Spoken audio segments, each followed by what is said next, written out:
네, 안녕하십니까. 요한범사입니다. 오늘은 내 소유 토지 땅에 타인의 분묘가 있다, 무덤이 있다. 이때 도대체 어떻게 해야 될 것인가 하는 것에 대해서 한번 알아보겠습니다. 내 임야 혹은 토지 위에 타인의 분묘가 있는 경우에 분묘를 철거 청구한다든가 혹은 이장을 청구한다든가 이럴 수 있는가, 또는 철거나 이장 청구까지 못할지라도 사용료 치료 청구를 할 수 있는가, 이런 것이 문제된다겠습니다. 이 문제는 장사 등에 관한 법률 2001년에 들어서죠. 2001년 1월 13일 시행, 간단히 줄여 장사법이라고 합니다. 이 장사법과 분묘기지권이라는 특수한 지상권을 검토해서 해결해야 됩니다. 먼저 그렇다면 분묘 분류를 한번 보겠습니다. 분묘는 무연 분묘와 유연 분묘가 있습니다. 무연 분묘라는 것은 이제 무연고 분묘, 후손이나 관리자가 없는 분묘죠. 방치되고 버려진 분묘. 유연 분묘는 이제 유연고 분묘가 되겠어요.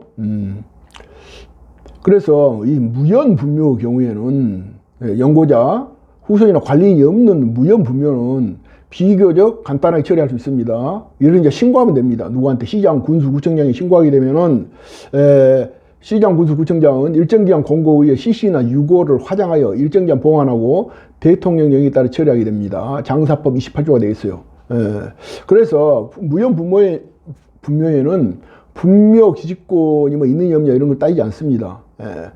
관청이 처리해 준다, 이렇게 되겠습니다. 그 다음에 이제 유연 분묘 경우는 말입니다. 유연 분묘 경우는 드디어 이제 분묘 기지권의 유무가 중요하게 됩니다. 그래서 분묘 기지권이 성립하지 않은 분묘, 남의 땅에 분묘를 써놨는데 그 땅에 그 무덤이 있을 아무런 법적 근거가 없는 것입니다. 권리가 없는 것입니다. 당연히 어쩌겠습니까? 땅 주인이, 토지 소유자가 철거를 요구할 수 있어야죠. 내 땅 위에 아무 권리도 없이 타인의 무덤이 있으니까 철거를 요구해야죠.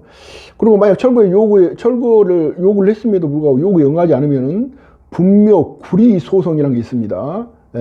분묘 무덤이죠. 구리, 발굴할 때 굴자입니다. 이 옮길 이자. 그래서 발굴해서 옮기는 소송.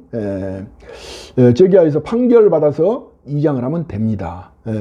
주의하실 것은 내 땅에 말이죠. 아무 내가 승낙한 적도 없고 내 땅에 존재해야 될 아무 법적인 권리도 없는 그런 무덤이 있다, 열받는다 해가지고 함부로 막 자기적으로 철거했다든가 하는 경우에는 분묘 발굴죄 등으로 형사처벌됩니다. 주의해야 됩니다.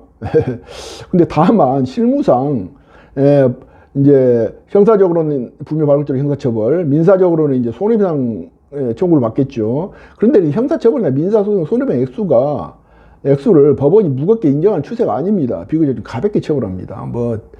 형사처벌 같은 경우는 그냥 실형은 거의 드물고요. 집행유예로 끝난다든가, 손해배상 같은 경우는 대개 1천만 원 정도 선에서 그친다든가, 좀 가볍게 처벌하는 추세가 법원의 추세가 이렇게 되겠습니다. 그 다음에 이제 이것은 분묘기지권이 성립하지 않은 분묘의 경우를 봤고요. 분묘기지권이 성립한 분묘는 어찌 됩니까? 이건 이제 정당 권리가 있는 거죠. 그래서 철거를 요구할 수 있겠습니까? 철거를 요구할 수 없습니다. 분묘기 성립하면. 그러면 철거를 요구할 수 없으면 어찌 되겠습니까? 당연히 이제 대가를 지급하고 합의해서 이장해야 됩니다. 합의해서 이장. 근데 상대방이 합의를 안 해준다. 그렇게 못하겠다면은 이제 그전에는 치료도 못 받았어요. 치료도 못 받았는데 최근 대법원 판례에서 치료 즉 사용료 청구가 인정되게 됐습니다. 이것은 이하에서 살펴보겠습니다. 그 다음에 이제 이런 무연 분묘든 유연 분묘든 이걸 떠나서 장사법이 시행된 이후에는 상대방의 승낙 없이 나무 토지에 설치된 분묘의 경우에는 시장 등의 허가를 받아서 분묘 개장이 가능하다 해서 분묘 철거권을 최초로 인정했습니다. 분묘 철거권하고 분묘 철거 청구권하고는 다릅니다. 분묘 철거 청구권은 분묘를 철거해 달라 하고 청구를 하는 거죠. 근데 분묘 철거권은 비록 시장의 허가를 요하지만은 스스로 그냥 이장해버릴 수 있다는 거죠. 그러니까 다르다, 이렇게 보겠습니다. 이건 장사법 27조에 있습니다. 그래서 이제 분묘 기지권이 이렇게 중요한 기준이 되기 때문에 분묘 기지권에 대해서 간단히 살펴보면은, 분묘 기지권이란 타인의 토지에 분묘를 설치한 자가 그 분묘를 소유하기 위해서 분묘가 있는 토지를 사용할 수 있는 관습법상의 물권입니다. 성립하는 경우는 세 가지입니다. 이게 이제 관습법상의 물권이라는 것은 판례가 인정했다는 것입니다. 판례가 그래서 분묘기지권이 성립하는 경우를 세 가지 경우로 인정해주고 있는데, 첫째, 토지 소유자, 나무 토지죠. 토지 소유자 승낙을 받아서 분묘를 설치한 경우, 이때 분묘기지권이 있습니다. 그러니까 어떻게 되겠습니까? 승낙해서 뭐 무덤 써라 하고 분묘 써라고 승낙했죠. 그래서 이거 함부로 철거하라고 말 못하는 것입니다. 그 다음 승낙 없이 설치했으나 이제 이번에는 시효 취득, 점유 시효 취득한 경우입니다. 20년간 평온 공연하게 점유해서 시효 취득한 경우. 세 번째는 자기 토지에 분묘가 있어요. 그리고 그 토지를 팔았어요. 토지를 팔았는데 그 분묘에 대해서 이장을 한다든가 뭐 이런 특약이 없는 경우가 되겠어요. 자기 토지에 분묘를 설치하고 토지를 양도했다. 이런 경우. 이 세 가지 경우 인정합니다. 그리고 이제 여기다 이제 한 가지 요건만 더 붙이자면 분묘로서의 기본 요건이 있어야 됩니다. 분묘는 어떻게 생겼어요? 봉분이 있어야죠. 평장은 안 됩니다. 그 다음에 뭐 가묘란 게 있어요. 나중에 죽으면 내가 여기다 뭐 내가 여기 들어갈 것이다 해가지고 그 유골이나 시신이 없는 그런 가묘를 쓴 경우, 이런 것은 분묘가 아닙니다. 그러니까 당연히 어떻겠습니까? 분묘 기지권도 성립하지 않습니다. 분묘 기지권의 경우 이건 관습법상의 물권이기 때문에 등기는 불필요합니다.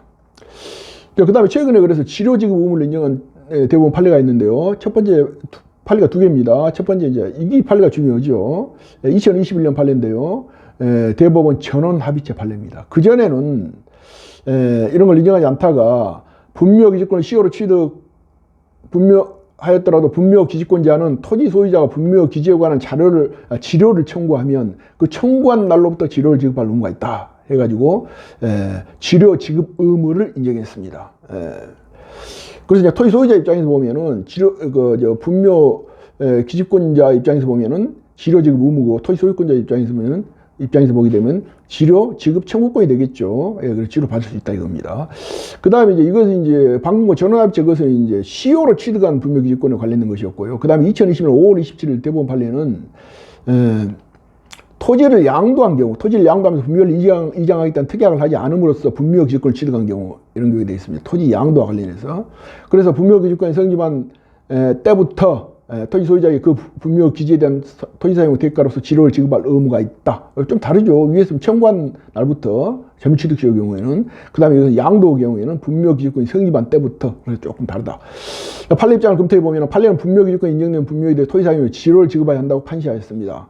좀 아쉬운 점은 이제 나무 땅에다가 무덤을 써놨으니까 땅이 좀 보기도 그렇고 여러 가지로 사용의 제약을 크게 받죠. 그래서 이 지금 토지 사용의 지료를 상당히 세게 물어야 되는 거 아니냐 이런 생각을 하기 쉬운데 그러지 않습니다. 어느 정도로 인정하냐면 법원이 인정하는 것은 대체로 거기 이제 그 토지 지가 임야의 지가와 연관이 되기 때문에 좀 한 달에 심하게 이야기하면은 뭐 몇천 원, 기천 원, 기만 원에 그칠 가능성이 높다. 그래서 이 점이 좀 아쉽다 이렇게 보겠습니다. 자, 결론입니다. 타인의 토지 위에 설치된 분묘는 원칙적으로 철거 의무가 있습니다. 철거 의무가 있고요. 무형 분묘뿐이 아니라 유형 분묘의 경우에도 철거 의무는 있습니다. 있으면 다만 이제 이것은 분묘 기지권이 성립하지 않은 경우죠. 분묘 기지권이 성립하여 한 경우는 철거 의무가 없는데 이제 지료는 지급해야 된다. 이렇게 되겠습니다. 네, 이상 유황법무자였습니다. 감사합니다.